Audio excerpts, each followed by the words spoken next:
संघं शरणं गच्छामि। द्वितीयंपि बुद्धं शरणं गच्छामि। द्वितीयंपि धम्मं शरणं गच्छामि। द्वितीयंपि संघं शरणं गच्छामि। तृतीयंपि बुद्धं शरणं गच्छामि। तृतीयंपि धम्मं शरणं शरणं गच्छामि। गच्छामि। तृतीयंपि संघं शरणं शरणं गच्छामि। गच्छामि। पाणातिपाता वेरमणि शिखापदं समादियामि। समादयामि। अदिन्नदाना वेरमणि शिखापदं पदं समादयामि। आग्नेयेषुमेच्छाचारा वेरमणि शिखापदं समादयामि। मुसावादा वेरमणि शिखापदं समादयामि। मेरे मज्जय समाधिठाना वेरमणि शिखापदं समादयामि। पापस्य अकरणं जलस्य उपशमश्चा चित्तपर्योदपनं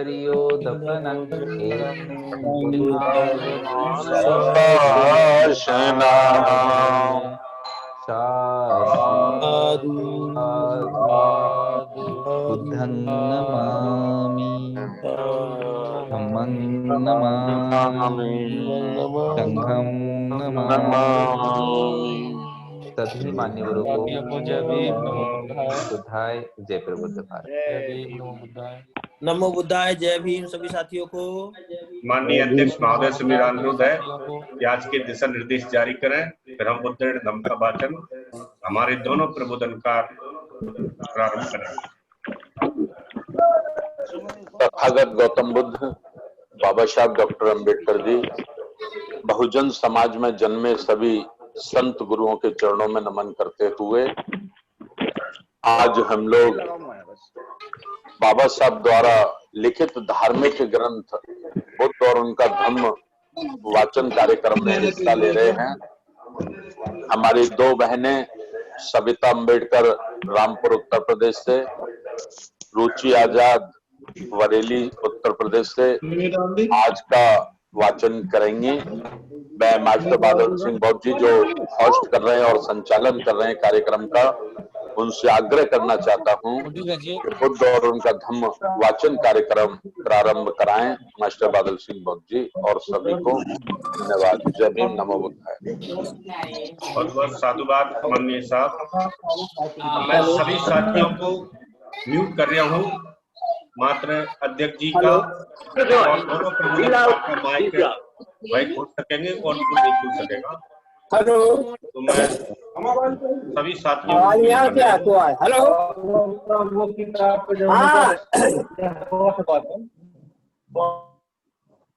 आजाद मैम और सविता मैम अपना माइक अनम्यूट कर लें। और आज का आपसे निवेदन है कि प्रबोधन प्रारंभ करें। तो पहला रुचि आजाद मैडम प्रारंभ करेंगी, द्वितीय पॉइंट से बिंदु से सविता मैडम अपना वाचन करेंगी। आजाद मैम अपना माइक अनम्यूट करें और वाचन प्रारंभ करें। हेलो जी, आवाज सर, आवाज आ रही है जी। आप सभी को मेरा जय भीम, नमो बुद्धाय। जैसा कि हम सभी जानते हैं धम्म बंधुओं कि आज से ही नहीं, पुराने समय धम्म, बुद्ध और उनका धम्म इतना पवित्र और अद्भुत धर्म रहा है और इतना अच्छा ग्रंथ लिखा है बाबा साहब द्वारा, अनुवाद किया गया है जिसको हम अपने जीवन में उतारकर अपने जीवन को उज्जवल और प्रेरणामयी बना सकते हैं। इसका वाचन करने का आज मुझे सौभाग्य प्राप्त हुआ है। इसके साथ ही मैं अपना वाचन स्टार्ट करती हूँ। मेरा वाचन स्टार्ट हो रहा है भाग 4 संसरण आवागमन से। भगवान बुद्ध ने पुनर्जन्म की देशना की है, किंतु भगवान बुद्ध ने यह भी कहा है कि संसरण आवागमन नहीं है। नहीं थी जो भगवान बुद्ध पर यह दोषारोपण करते थे कि वह दो परस्पर विरोधी सिद्धांतों की देशना करते थे। आलोचक प्रश्न करते थे कि संसरण पुनर्जन्म कैसे हो सकता है।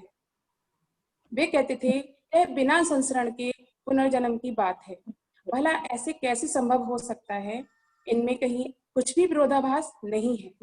संसरण आवागमन के ना होने पर भी पुनर्जन्म हो सकता है।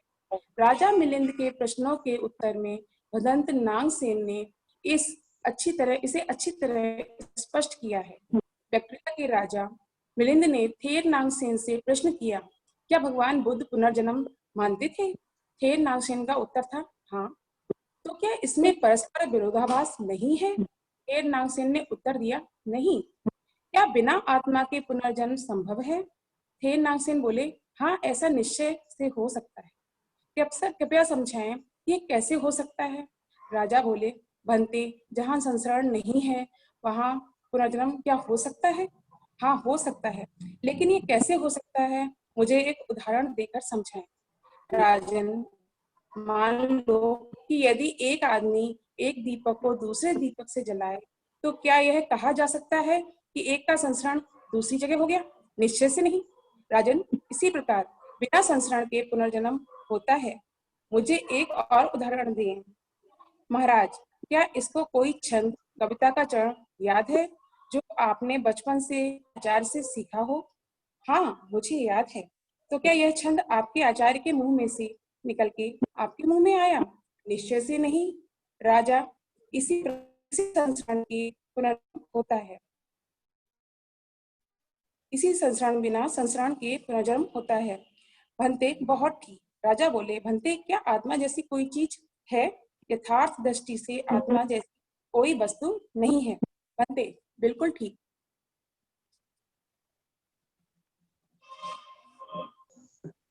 सभी को जय भीम नमो बुद्धाय। विभाग 5 भ्रम के कारण। हाँ। सर आवाज आ रही है?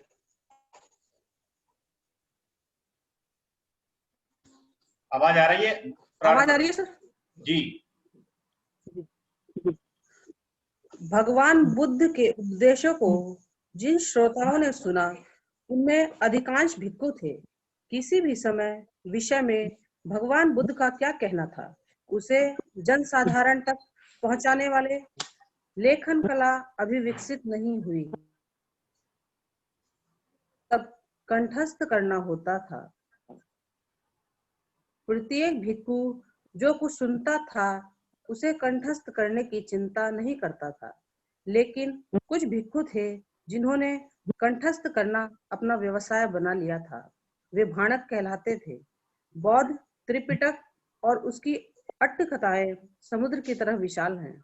उन्हें कंठस्थ कर पाना सचमुच एक बड़ा असाधारण कार्य था।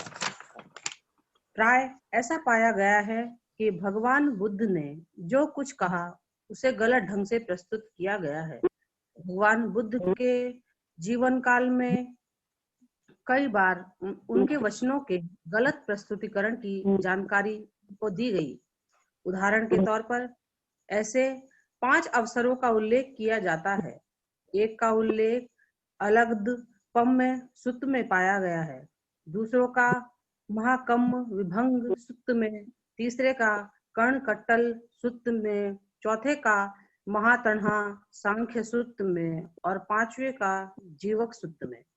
शायद इस तरह के और भी अनेक अवसरों पर तथागत के वचनों का गलत प्रस्तुतिकरण किया गया हो, क्योंकि हम देखते हैं कि भिक्खु भी भगवान बुद्ध के पास गए और प्रश्न किया कि ऐसी परिस्थिति में उन्हें क्या करना चाहिए।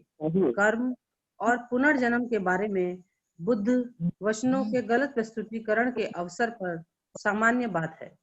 इन सिद्धांतों को ब्राह्मणी धर्म में भी स्थान प्राप्त है। परिणाम स्वरूप भाणकों के लिए ब्राह्मणी मत को बौद्ध धर्म में सम्मिलित कर लेना सुगम था। इसलिए त्रिपिटक में जिसे भी बुद्ध वचन के रूप में माना गया है, उसे स्वीकार करने में बहुत सावधानी की आवश्यकता है। लेकिन इसके लिए एक कसौटी उपलब्ध है।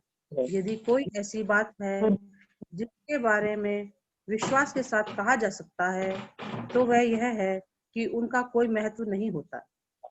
यदि उनका कथन बुद्धि संगत, तर्क संगत नहीं होता, इसलिए जो कुछ भी बुद्धि संगत और तर्क संगत है, अन्य बातें समान होते हुए भी उसे बुद्ध वचन के रूप में लिया जा सकता है।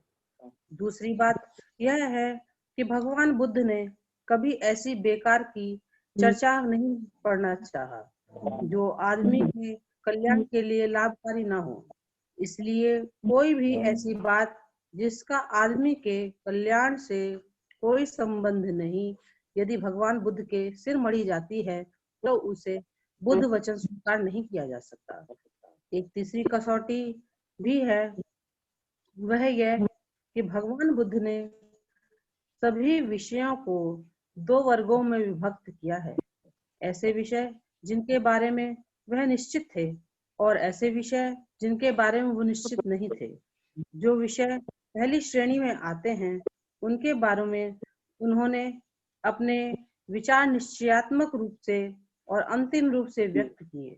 जो विषय दूसरी श्रेणी में आते हैं, उनके बारे में उन्होंने अपने विचार व्यक्त किए हैं, लेकिन ऐसे विचार बदले भी जा सकते हैं। वार्ता करते समय जिन 3 प्रश्नों के बारे में संदेह और मतभेद है, उनके बारे में यह निर्णय करने से पहले कि भगवान बुद्ध का निश्चित पथ क्या था, यह आवश्यक है कि हम उन कसौटियों को न भूलें। बुद्ध जीवन मार्ग, कुशल कर्म, अकुशल कर्म तथा पाप। कुशल कर्म कर, अकुशल कर्मों में भागीदार ना बनो, कोई पाप कर्म ना करो, यही बौद्ध जीवन मार्ग है। यदि आदमी कुशल कर्म करे तो उसे इसको बार बार करना चाहिए, उसी में चित्त लगाना चाहिए। कुशल कर्मों का संचय सुखकर होता है। अच्छाई के बारे में यह तो मत सोचो कि मैं इसे प्राप्त नहीं कर सकूंगा। बूंद बूंद से घड़ा भर जाता है। इसी प्रकार थोड़ा थोड़ा संचय करके कुशल कर्मों में वृद्धि होती है। जिस काम को करके व्यक्ति को पछताना ना पड़े और जिसके फल को वह आनंदित होकर और संतुष्ट होकर भोग सके, उस काम का करना अच्छा है। जिस काम को करके आदमी को पश्चाताप हो और जिसके फल को हर्ष और संतुष्टि से भोगा जा सके, उस काम का करना अच्छा है। यदि आदमी कोई कुशल कर्म करे तो उसे यह कुशल कर्म बार बार करना चाहिए, उसे इसमें आनंदित होना चाहिए। शुभ कर्म का संचय आनंददायक होता है। एक अच्छे आदमी को भी बुरे दिन देखने पड़ जाते हैं जब तक उसके कुशल कर्मों का फल नहीं मिलता, लेकिन जब उसे अपने कुशल कर्मों का फल मिलना आरंभ होता है, तब अच्छा आदमी अच्छे दिन देखता है। अच्छाई के बारे में यह कभी ना सोचें कि मैं इसे प्राप्त ना कर सकूंगा। जिस प्रकार बूंद बूंद करके पानी का घड़ा भर जाता है, उसी प्रकार थोड़ा थोड़ा करके भी भला आदमी अच्छाई का संचय कर लेता है। चंदन की सुगंध कमल, जूही तथा मल्लिका की सुगंध बढ़कर शील की सुगंध होती है। धूप और चंदन की सुगंध कुछ ही दूर तक जाती है, किंतु शील की सुगंध बहुत दूर तक जाती है। बुराई के बारे में भी यह ना सोचे कि मुझ तक नहीं पहुंचेगी। जिस प्रकार बूंद बूंद करके पानी का घड़ा भर जाता है, उसी प्रकार थोड़ी थोड़ी करके बुराई भी बहुत हो जाती है। उस काम का करना अच्छा नहीं जिसे करके पछताना पड़े और जिसके फल को अश्रुमुख होकर विलाप करते हुए भोगना पड़े। यदि कोई आदमी दुष्ट मन से कुछ बोलता है या कोई काम करता है, तो दुख उसके पीछे पीछे ऐसे ही हो लेता है जैसे गाड़ी का पहिया खींचने वाले पशु के पीछे पीछे। पाप कर्म ना करो, प्रमाद ना करो, मिथ्या दृष्टि ना रखो, कुशल कर्मों में अप्रमादी हो, बुरे विचारों का दमन करो। जो कोई कुशल कर्म करने में ढील करता है, उसका मन पाप में रमण करने लगता है। उस काम का करना ठीक नहीं जिसे करने के बाद पछताना पड़े, का फल अश्रुमुख होकर भोगना पड़े। पापी भी सुख ही देखता है जब तक उसका पाप कर्म का विपाक नहीं होता, लेकिन जब उसके पाप कर्म का विपाक होता है तो वह दुख भोगता है। किसी आदमी को बुराई के प्रति असावधान होकर यह नहीं सोचना चाहिए कि यह मुझ तक नहीं पहुंच सकेगी। जैसे पानी की बूंदों के गिरने से घड़ा भर जाता है, उसी प्रकार थोड़ा थोड़ा संचय करते हुए मूर्ख आदमी पाप से भर जाता है। आदमी को कुशल कर्म करने में जल्दी करनी चाहिए और मन को बुराई से दूर रखना चाहिए। यदि आदमी कुशल कर्म में ढील करता है तो उसका मन पाप में रमण करने लगता है। यदि आदमी से पाप हो जाए तो उसे पाप कर्म को दोबारा नहीं करना चाहिए, तो उसे पाप नहीं होता, आनंदित नहीं होना चाहिए। पाप का संचय दुखदायी होता है। कुशल कर्म का पालन करें, अकुशल कर्म का पालन ना करें। कुशल कर्म करने वाले इस लोक में सुख पूर्वक रहता है। कामुकता से दुख पैदा होता है, कामुकता से भय पैदा होता है, तो कामुकता से एकदम मुक्त हो, इसके लिए ना दुख और ना भय है। भूख सबसे बड़ा रोग है, संस्कार सबसे बड़ा दुख है, तो इस सत्य को जान लेता है, इसके लिए निर्माण सबसे बड़ा सुख हो जाता है। स्वयं कृत, स्वयं उत्पन्न, स्वयं पोषित पाप कर्म करता ऐसे ही पीस डालता है जैसे वज्र मूल्यवान मणि को तोड़ता है। जो आदमी अत्यंत दुशील होता है वह अपने कर्म को उस निम्न स्थिति में पहुंचा देता है जहां उसका शत्रु उसे चाहता है। ठीक वैसे ही जैसे अमर वेल उस वृक्ष को जिसे वह घेरे रहती है। अकुशल कर्मों का तथा अहित कर्मों का करना आसान है, कुशल कर्मों का तथा हित का कर्मों करना कठिन है। तृष्णा और काम वासना। तृष्णा अथवा काम वासना के वशीभूत न होना, यही बौद्ध जीवन मार्ग है। धन की वर्षा होने से भी आदमी की कामना की पूर्ति नहीं होती। बुद्धिमान आदमी ठीक प्रकार जानता है कि कामनाओं की पूर्ति का न होना कष्टदायक है। वह दिव्य काम भोगों में भी आनंद नहीं लेता। तृष्णा के क्षय में ही उसका सुख होता है। वह समय संबुद्ध का श्रावक होता है। तृष्णा से शोक पैदा होता है, तृष्णा से भय पैदा होता है। तृष्णा से मुक्त है उसके लिए न शोक है न भय है। तृष्णा से दुख की उत्पत्ति होती है, तृष्णा से ही भय उत्पन्न होता है। जो व्यक्ति तृष्णा से पूर्णतः मुक्त है उसके लिए न दुख है न भय है। जीवन के यथार्थ उद्देश्य को भूलकर जो मिथ्याभिमान में लिप्त होता है वही कुछ समय बाद ध्यान करने वालों से ईर्ष्या करने लगता है। आदमी को किसी भी वस्तु के प्रति आसक्ति नहीं होनी चाहिए। वस्तु विशेष की हानि से दुख होता है और जिन्हें न किसी से प्रेम है और न किसी से घृणा है वो बंधन मुक्त है। काम भोग से दुख पैदा होता है, काम भोग से भय पैदा होता है। जो काम भोग से मुक्त है उसे न दुख है न भय है। आसक्ति से दुख पैदा होता है, आसक्ति से भय पैदा होता है, और जो आसक्ति से मुक्त है उसे न दुख है न भय है। काम वासना से दुख पैदा होता है, काम वासना से भय पैदा होता है, और जो इससे मुक्त है उसे न दुख है न भय है। लोभ से दुख पैदा होता है, लोभ से भय पैदा होता है। जो लोभ से मुक्त है उसे न दुख है और न भय है। जो शीलवान है, जो प्रज्ञावान है, जो न्यायप्रिय है, जो सत्यवादी है तथा जो अपने कर्तव्य को पूरा करता है उससे सभी प्यार करते हैं। जो आदमी चिरकाल के बाद प्रवास से सकुशल लौटता है उसके रिश्तेदार, मित्र तथा प्रियजन अभिनंदन करते हैं। इसी प्रकार कुशल कर्म करने वालों के कुशल कर्म परलोक में उसका उसी प्रकार स्वागत करते हैं जिस प्रकार परदेश से लौटने पर उसके रिश्तेदार और मित्र उसका स्वागत करते हैं। द्वेष, किसी को ठेस मत पहुंचाओ, किसी से द्वेष मत रखो, यही बुद्ध जीवन है। क्या संसार में कोई आदमी इतना निर्दोष है कि वह दोषारोपण का अवसर ही नहीं देता? जैसे एक शिक्षित घोड़ा चाबुक की मार का अवसर ही नहीं देता, श्रद्धा, सील, वीर, समाधि, धर्म, विजय, विद्या तथा आचरण की पूर्णता तथा स्मृति से इस महान दुख का अंत करो। प्रव्रजित का सबसे उत्तम अभ्यास है। कालीन दुख में भी धैर्य रखना। निर्माण प्रवर्जित नहीं, जो दूसरों को पीड़ा दे वह श्रवण नहीं।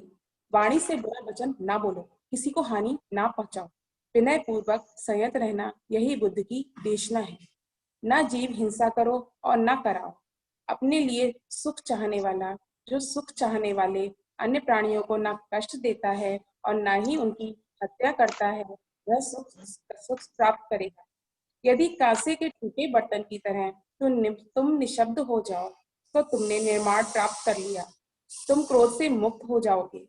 जो निर्दोष और अहानिकर व्यक्ति को कष्ट पहुंचाता है वह स्वयं कष्ट भोगेगा।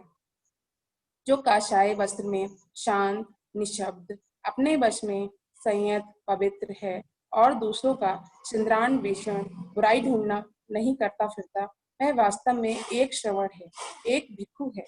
क्या संसार में कोई आदमी लज्जावश इतना संयत है कि उसे कोई उत्तेजित ही न कर सके? जैसे अच्छा घोड़ा चाबुक की अपेक्षा नहीं रखता। यदि कोई आदमी किसी अहानिकर शुद्ध और निर्दोष आदमी को कष्ट पहुंचाता है तो उसका पाप लौटकर उसी मूर्ख आदमी पर पड़ता है। ठीक वैसे ही जैसे हवा के विरोधी फेंकी हुई धूल फेंकने वाले पर ही आकर पड़ती है। क्रोध और शत्रुता। क्रोध मत करो, शत्रुता को भूल जाओ। अपने शत्रु को मैत्री से जीतो, यही बौद्ध जीवन मार्ग है। क्रोधाग्नि शांत की जानी चाहिए।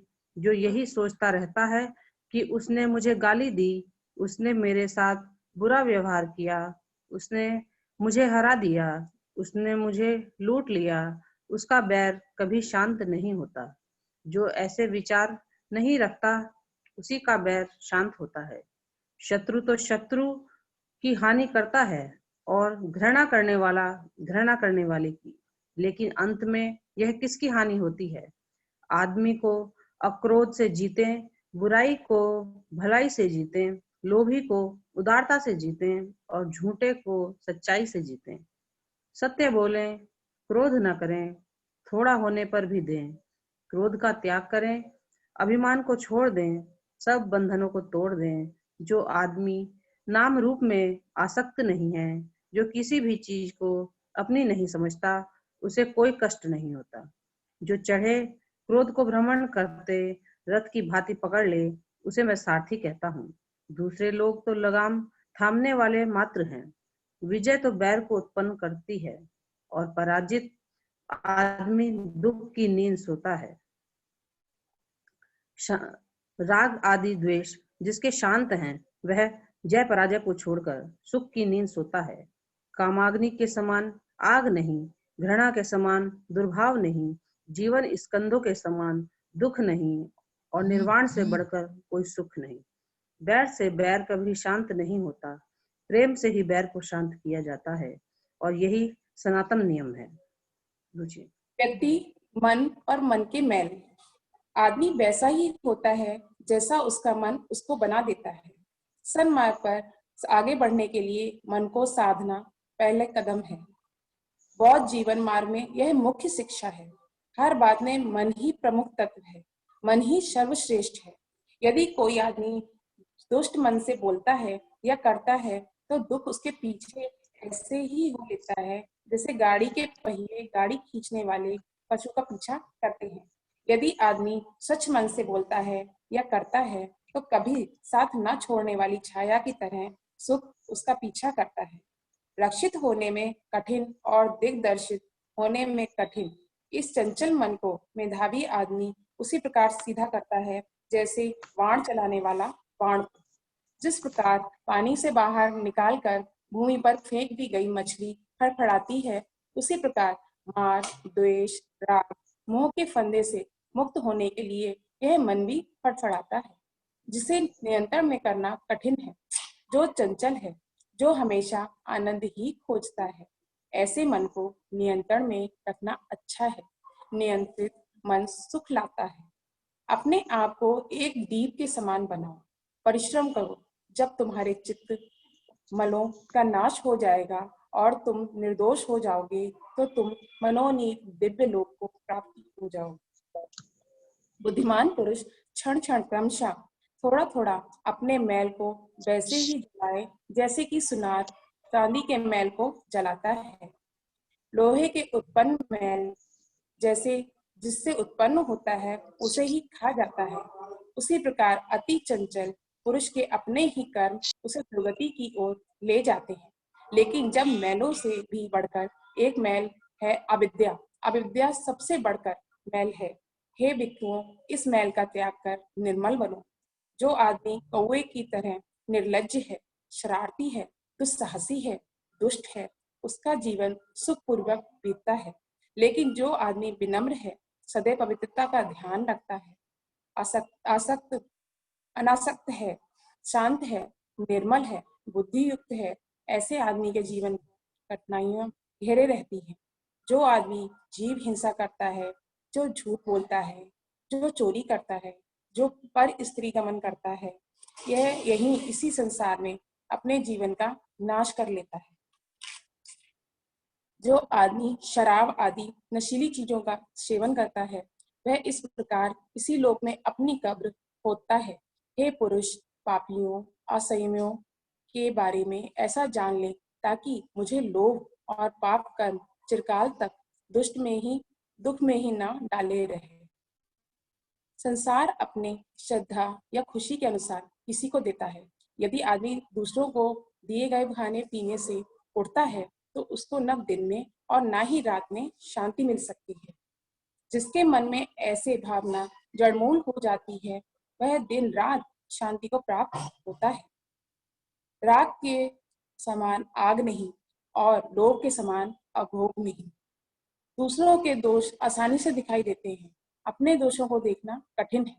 आदमी दूसरों के दोषों को तो भूसे की भांति उड़ाता फिरता है, किंतु अपने दोषों को तो ऐसे छुपाता है जैसे दुष्ट जुआरी गोटी।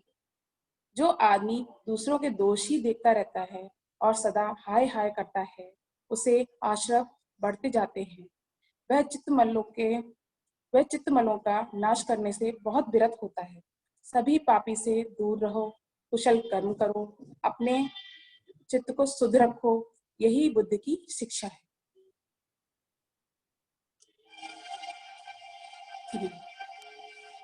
स्वयं और स्व विजय के बारे में, यदि किसी में अपनापन है तो उसे स्व विजयी होना चाहिए। यही बौद्ध जीवन मार्ग है। आदमी स्वयं ही अपना स्वामी है, दूसरा कौन उसका स्वामी हो सकता है। अपने आप को संयत रखने पर आदमी एक दुर्लभ स्वामित्व को पाता है, जिसे बहुत कम लोग पा सकते हैं।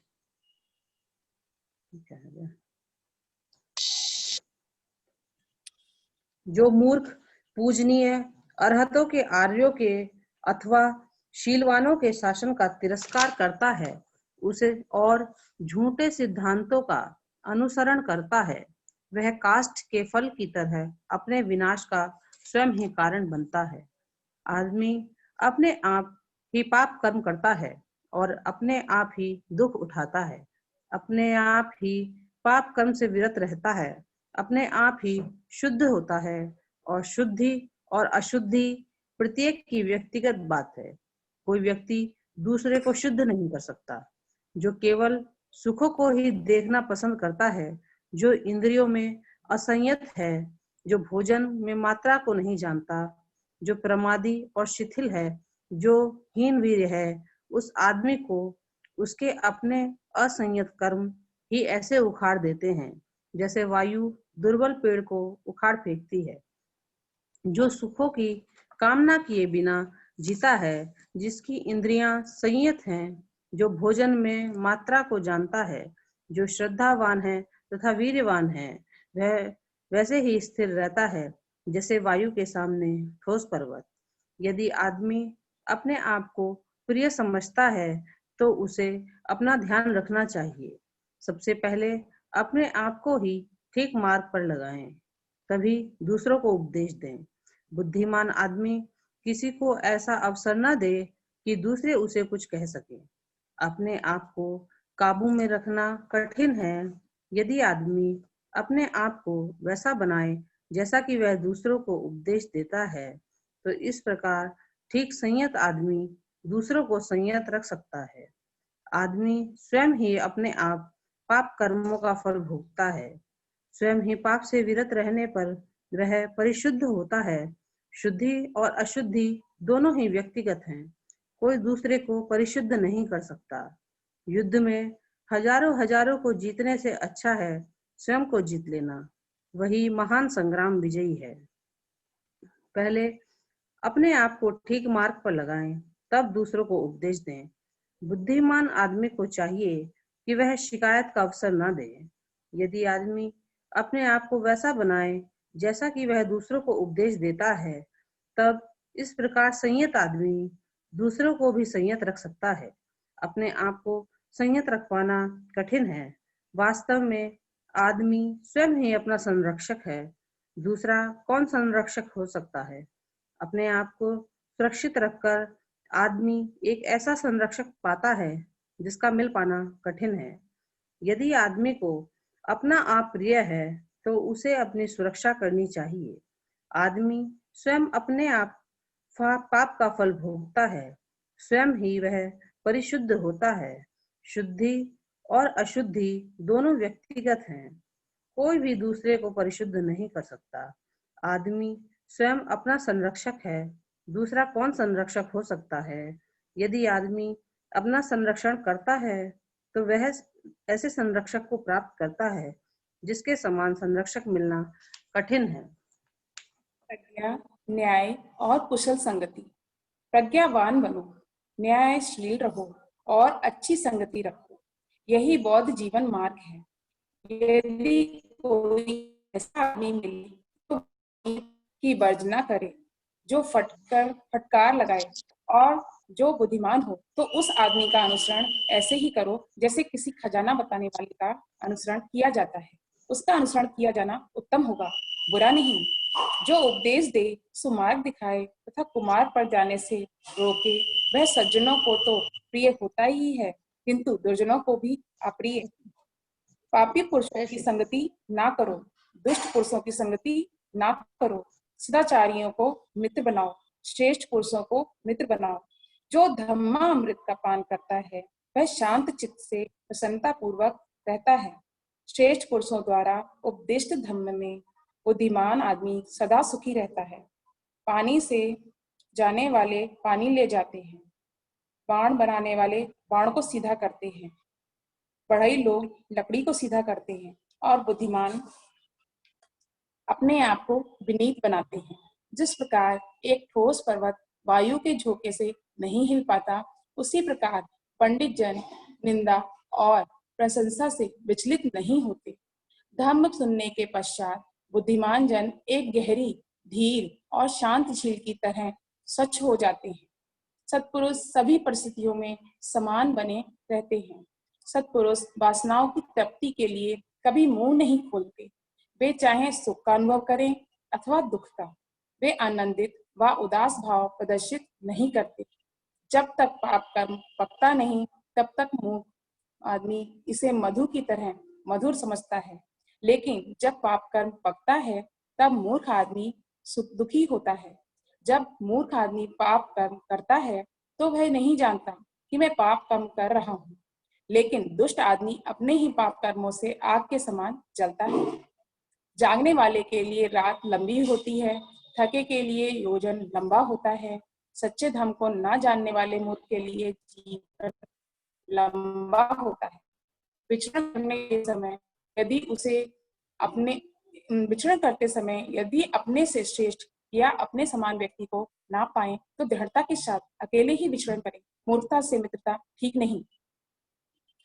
यह मेरा पुत्र है, यह मेरा धन है, यही सोचकर मूर्ख परेशान होता है।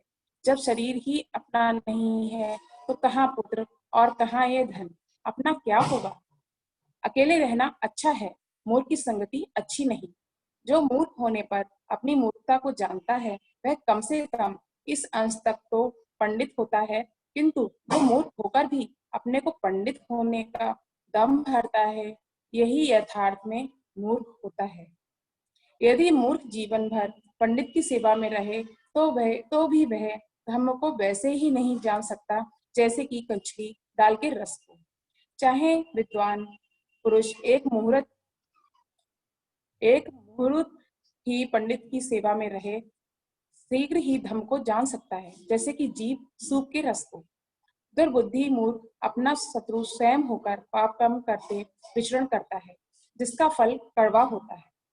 उस कार्य को करना उचित नहीं जिसे करने के बाद आदमी को पछताना पड़े और जिसका फल रोते हुए भोगना पड़े। उसी कार्य का करना उचित है जिसे करके पछताना ना पड़े और जिसके फल को प्रसन्नचित्त होकर भोगा जा सके। मूर्ख आदमी का पाप कर्म जब तक पकता नहीं तब तक उसे मधु की तरह मीठा समझता है, किंतु ज्यों ही पाप कर्म पक कर तैयार होता है तब मूर्ख दुख को प्राप्त होता है। अज्ञानी जब तक पाप का परिपाक नहीं पाता तब तक वह मधु के समान उसे समझता है। जब पाप का परिपाक होता है तो वह दुखी होता है। मूर्ख झूठी ख्याति रखता है, भिक्षुओं में बड़ा बनना चाहता है, मठों में स्वामीपन चाहता है और दूसरे कुलों में पूजना चाहता है। बाल पक जाने से ही वह वृद्ध नहीं होता। उसके बाल भले ही पक जाएं और वह वृद्ध हो जाए, किंतु वह वृद्ध बेकार भी कहलाएगा। जिसमें सत्य है, शील है, करुणा है, संयम है, संतुलन है, जो पाप से दूर है, बुद्धिमान है, वही वास्तविक वृद्ध है। ईर्ष्यालु, कंजूस, बेईमान आदमी अधिक बोलने से या वर्ण से सुंदर होने से आदरणीय नहीं होता, आदरणीय नहीं बनता। जिसके वे सब दुर्गुण जड़ मूल से जाते रहे हैं, जब वह घृणा से मुक्त होता है या बुद्धिमान होता है तो वह आदरणीय कहलाता है। यदि आदमी हिंसा से किसी से कोई काम करा लेता है तो उससे यह न्यायी नहीं माना जा सकता। जो धर्म और अधर्म की पहचान रखता है, जो बुद्धिमान है, जो हिंसा नहीं करता बल्कि धर्मानुसार दूसरों का मार्गदर्शन करता है, धर्म का संरक्षक होने से और बुद्धिमान होने से वह न्यायी कहा जाता है। बहुत बोलने से ही कोई व्यक्ति पंडित नहीं होता। जो क्षमाशील होता है, जो घृणा और भय से मुक्त होता है, वही पंडित कहा जा सकता है। बहुत बोलने से आदमी धर्मधर नहीं होता। जो थोड़ा ही सुनकर धर्म का आचरण करता है और जो धर्म में असावधानी नहीं करता, वही धर्मधर होता है। यदि आदमी को मार्ग में कोई बुद्धिमान साथी मिले जो धैर्यवान हो, सौम्य जीवन गुजारने वाला हो, तो उसे सभी खतरों पर विजय पाकर सुखपूर्वक किंतु विवेक युक्त होकर उसके साथ चलना चाहिए। लेकिन यदि मार्ग में आदमी को कोई बुद्धिमान तथा शांत जीवन वाला साथी ना मिले, तो जिस प्रकार राजा अपनी पराजित देश को छोड़कर चल देता है, वैसे ही उसे जंगल के एकाकी गजराज की तरह अकेले ही चल देना चाहिए। जंगल में हाथी की तरह अकेला ही रहे। अकेला रहना अच्छा है, मूर्ख की संगति अच्छी नहीं। आदमी अकेला चले, कोई पाप कर्म ना करे और वन में विचरण करते हुए गजराज की तरह सीमित इच्छाएं रखे। अवसर आने पर मित्र सुखकर लगते हैं, भोग सुखकर लगता है। कारण कुछ भी हो, पुण्य कर्म का करना सुखकर होता है। मृत्यु के अंतिम समय में किसी पुण्य कर्म सुखकर होता है। किया गया पुण्य कर्म सुखकर होता है। सारे शोक का नाश सुखकर होता है। संसार में मातृत्व सुखकर है, पितृत्व सुखकर है तथा श्रवण होना सुखकर है। वृद्धावस्था तक सील पालन सुखकर है। दृढ़ता पूर्वक प्रतिष्ठित श्रद्धा सुखकर है। प्रज्ञा का लाभ सुखकर है तथा पापों का ना करना सुखकर है। मूर्खों की संगति में रहने वाला लंबे समय तक दुख भोगता है। मूर्खों की संगति शत्रु की संगति के समान सदा दुखदायी है। बुद्धिमान की संगति सगे संबंधियों की संगति के समान सदा दुखदायी है। इसलिए आदमी को चाहिए कि वह प्रज्ञावान, बुद्धिमान, विद्वान, सहनशील, धर्मधर तथा श्रेष्ठ आदमी का ऐसे ही अनुसरण करे जैसे चंद्रमा नक्षत्र पथ का करता है। मिथ्या अभिमान ना करे और काम भोगों के पीछे भी ना पड़े। अप्रमादी को विपुल सुख प्राप्त होता है। जब बुद्धिमान आदमी मिथ्या अभिमान को सौम्यता से दूर कर देता है, तो प्रज्ञा के प्रसाद पर चढ़कर शोक रहित होता हो वह धैर्यवान शोकग्रस्त मूक जनता को ऐसे ही देखता है जैसे पर्वत पर चढ़ा हुआ कोई धैर्यवान नीचे भूमि पर अव्यवस्थित जनता को देखता है। प्रमादियों में अप्रमादी, सोने वालों में जागरूक। बुद्धिमान आदमी दूसरों को पीछे छोड़कर स्वयं इस प्रकार आगे बढ़ जाता है जैसे किसी दुर्बल घोड़े को पीछे छोड़कर द्रुतगामी घोड़ा आगे चला जाता है। विचारशीलता और बुद्धिमत्ता। प्रत्येक कार्य करते समय जागरूक रहो। प्रत्येक काम में सोच विचार से काम लो। हर विषय में अप्रमादी और उत्साही रहो। यही बौद्ध जीवन मार्ग है। जो कुछ हम हैं, यह सब कुछ हमारे विचारों का ही परिणाम है। यह हमारे विचारों पर आधारित है। यह हमारे विचारों से ही निर्मित है। यदि आदमी बुरे विचारों से कुछ भी बोलता या करता है तो दुख उसका पीछा करता है।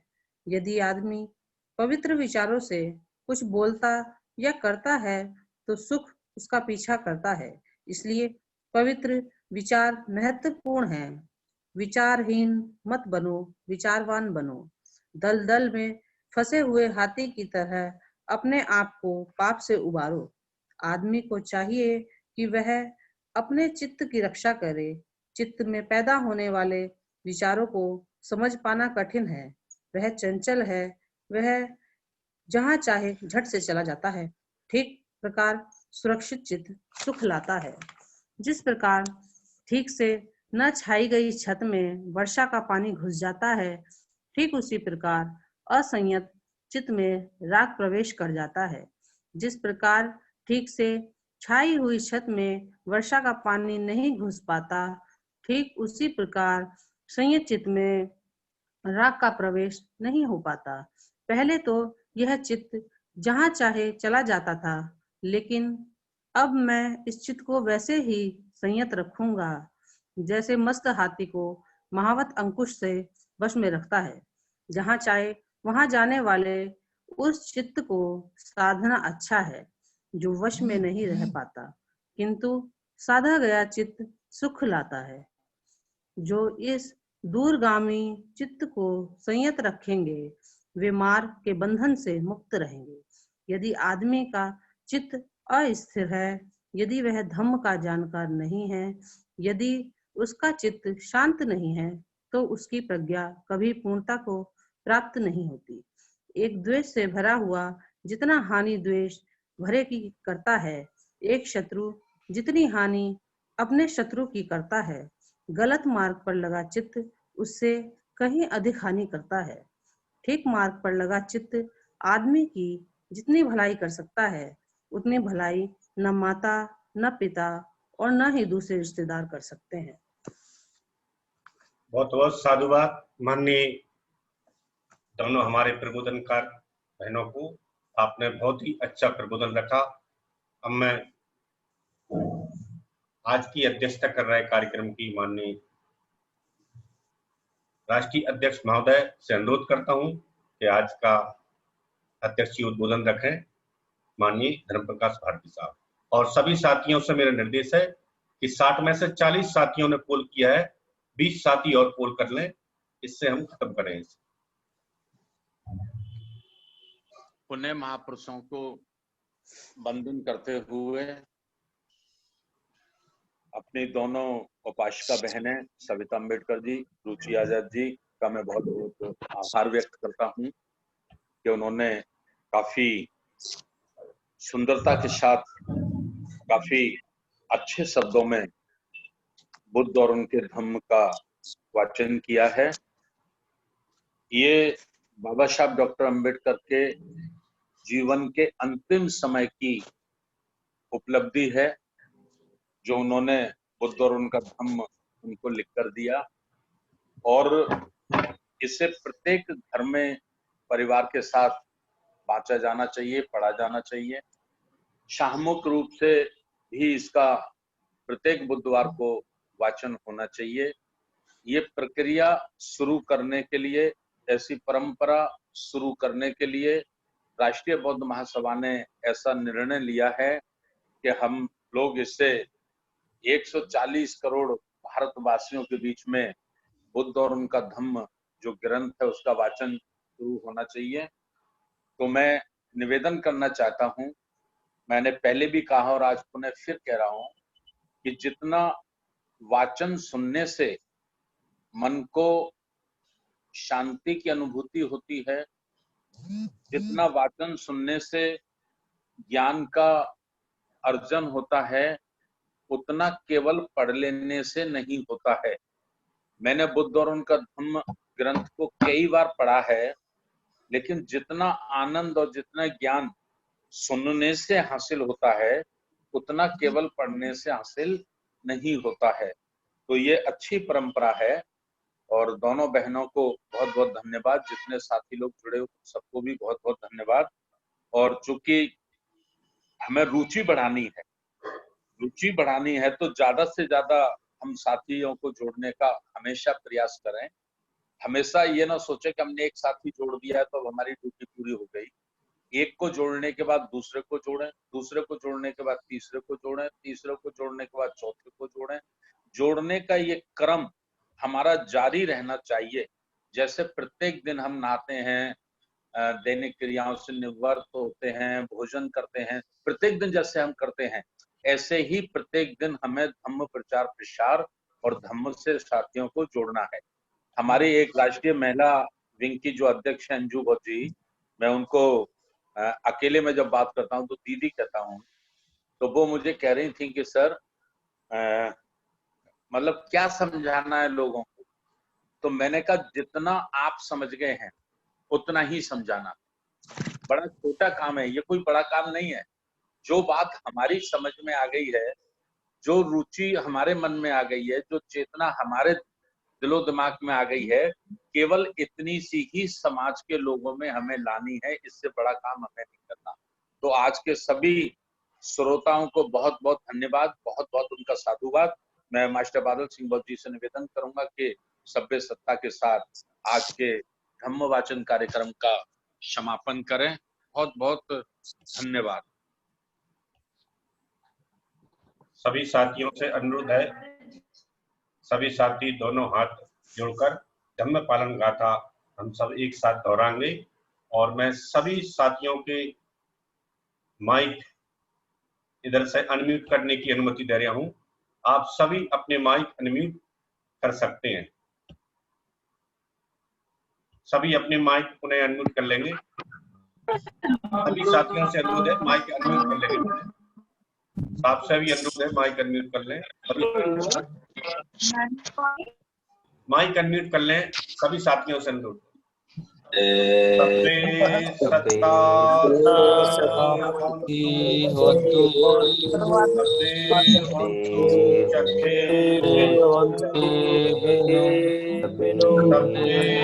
भद्राणि पश्यन्तु मा किञ्चित् सभ्ये सत्ता सुखिनो हन्तु सभ्ये चखे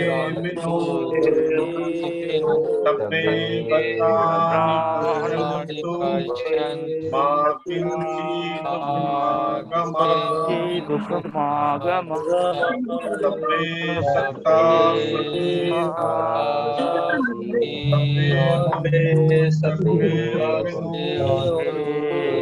सभ्ये भद्राणि पश्यन्तु मा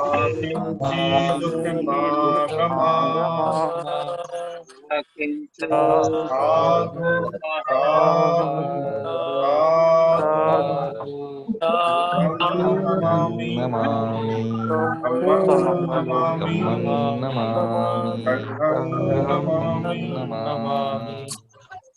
सभी साथियों को जय भीम, नमो बुद्धाय। सभी साथियों को जय भीम, नमो बुद्धाय। जय भीम, नमो बुद्धाय। जय भीम, नमो बुद्धाय। जय भीम, नमो बुद्धाय।